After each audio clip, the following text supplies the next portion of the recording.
हाल ही में दुनिया में बहुत कुछ घटित हो रहा है और हर जगह अमेरिका की दखल दिखाई दे रही है। वेनेजुएला का मामला भी चल ही रहा था कि अचानक ईरान से खबर आई कि वहां देश भर में बड़े विरोध प्रदर्शन शुरू हो गए हैं। लेकिन तभी ट्रम्प भाई साहब कूद पड़े और कहा अमेरिका मानवाधिकार का उल्लंघन सहन नहीं करेगा, अगर ऐसा हुआ तो हम कड़े कदम उठाएंगे। तो सवाल उठता है ईरान में हो क्या रहा है, ये विरोध क्यों शुरू हुए और क्या अमेरिका की दखल इस स्थिति को बदल सकती है? आइए समझते हैं इस वीडियो में। ईरान में दिसंबर 2025 के अंत से देश भर में बड़े स्तर पर विरोध प्रदर्शन हो रहे हैं।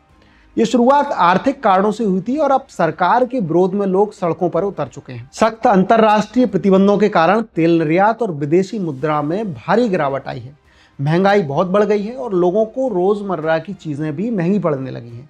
बैंकिंग संकट, करेंसी गिरावट और रोजगार से जुड़े मुद्दों के कारण लोगों में आक्रोश बढ़ने लगा, जिसके चलते देश भर में बड़े पैमाने पर प्रदर्शन शुरू हुए। सरकार ने विरोध रोकने की कोशिश में इंटरनेट और मोबाइल नेटवर्क बंद कर दिया ताकि लोग एक दूसरे से कम जुड़ पाए और खबरें बाहर कम जाएं।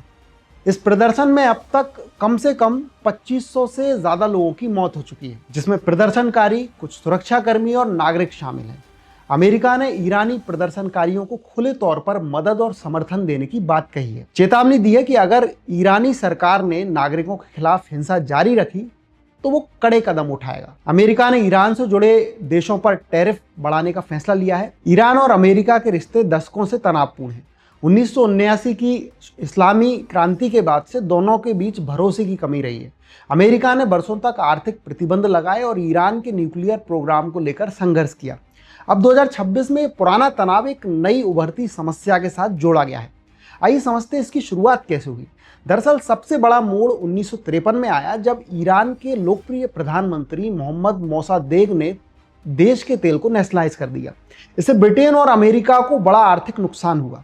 अमेरिका की खुफिया एजेंसी CIA ने मिलकर एक कूप किया और मोसादेक को हटाकर फिर से शाह को सत्ता में लाया गया।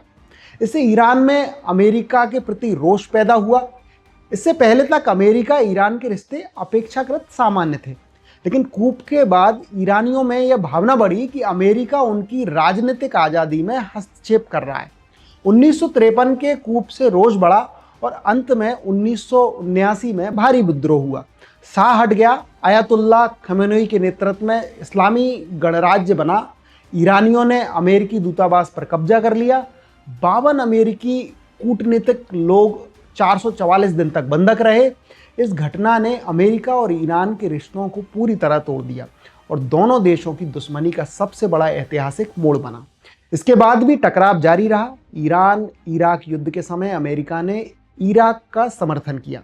इससे ईरान और अमेरिका के बीच भरोसा और कमजोर हुआ। 2000 के दशक में ईरान के न्यूक्लियर कार्यक्रम को लेकर अमेरिका ने चिंता जताई।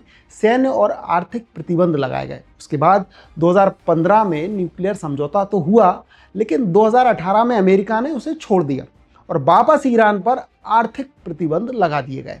इससे तनाव और गहरा हो गया और फिर 2020 में जनरल कासिम सुलेमानी की हत्या से दोनों के बीच प्रत्यक्ष टकराव और बढ़ा।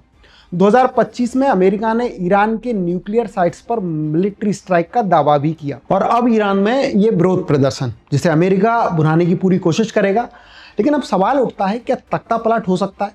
हाँ, अगर सेना के बड़े अधिकारी जनता या विपक्ष के साथ खड़े हो जाते हैं, तख्ता पलट संभव है। अगर सेना पूरी तरह सरकार के साथ है, तख्ता पलट मुश्किल है। अमेरिका का खुला समर्थन विरोधियों को हौसला दे सकता है, लेकिन सैन्य हस्तक्षेप के डर से अमेरिका सीधे कूदना अभी टाल रहा है। प्रदर्शन बड़े पैमाने पर है, लेकिन क्या जनता पूरी तरह विद्रोही मोर्चा बन जाएगी? अगर ऐसा हुआ तो तख्ता पलट की संभावना बढ़ सकती है। फिलहाल संकेत यही है कि सरकार मजबूत है, लेकिन दबाव बढ़ रहा है और देखना होगा कि आगे क्या होता है। इस पूरे घटनाक्रम को आप कैसे देखते हैं, कमेंट करके जरूर बताइए। अगर वीडियो अच्छा लगा तो लाइक, शेयर कीजिए और सब्सक्राइब करना मत भूलिएगा। और आगे भी ऐसी आसान भाषा में देश और दुनिया की कहानियां और विश्लेषण आप तक लाते रहेंगे। धन्यवाद।